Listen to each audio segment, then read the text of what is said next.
And now, Rob on the road, exploring Northern California. He's one of Sacramento's most consequential people, Gregg Lukenbill, the unstoppable visionary who snatched an NBA franchise from Kansas City in the mid-1980s, building Arco Arena and relocating the Kings to Sacramento. These days, Lukenbill's focus is on his love of history, teaming up with the Sacramento Historical Society, digging deep into the early days of the city, the tumultuous times of 1849 through 1869. I've always loved history. I've always loved Sacramento history, and I've always had a great respect and appreciation for that. It's obviously reflected by the pictures around here and the books around my life, which is thousands of books. The images that you have shared with us are shockingly real. I mean, you can see Sacramento in these pictures, and a lot of it is underwater. Well, the most amazing thing about the contemporary nature of pictures that I've discovered is that with today's digital technology, these pictures facilitate what I would call Google Earth 19th century, and that is that you can now zoom into pictures from the past, and it gives you an entirely different, it brings them to life. And that's what you're doing. That's what I'm trying to do, yeah. So where do you zone in on? Where do you find these pictures that you're doing this to? Oh, the city archives.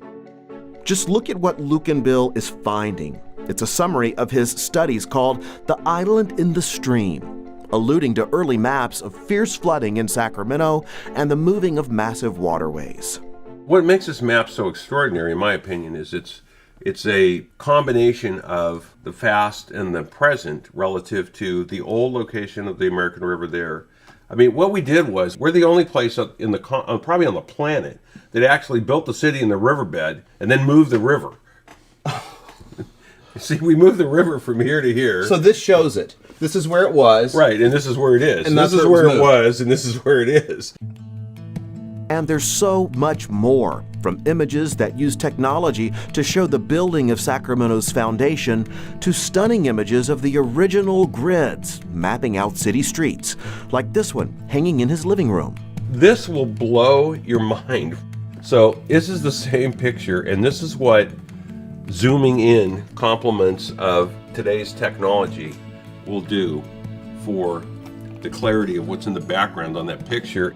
This one was 1890. So this is like Google Earth 1890. This is Google Earth 1890. Lukenbill sees more than early details. He sees signs from the past that point to the future of our region, and says he hopes to help restore Sacramento to its international status, its right place in history, as a place first made famous by the gold rush and the terminus of the Transcontinental Railroad. Without the city archives, none of this could happen. All of these type of pictures, and they need people to recognize that they are the key to the past, which is the key to our future. So why have you grabbed that key? Well, because I think it just is an opportunity to take modern technology and bring that 19th century history alive, because in the 19th century, Sacramento was one of the most famous cities in the world. The Hyatt Regency Sacramento, well, that's a fitting award. You brought the Hyatt here, and of course built Arco Arena, Special Recognition Award in 1986. This man of major milestones and memorabilia, on a movement to illuminate the past in hopes of shining light on the future. It's easy to do what you love, and that's the reason. So I just love the history, and I love to revel in that history of Sacramento, and so that's why me. It's really that simple. I mean, it's doing what I love, which is about Sacramento, to raise the bar for Sacramento. It's a perfect match.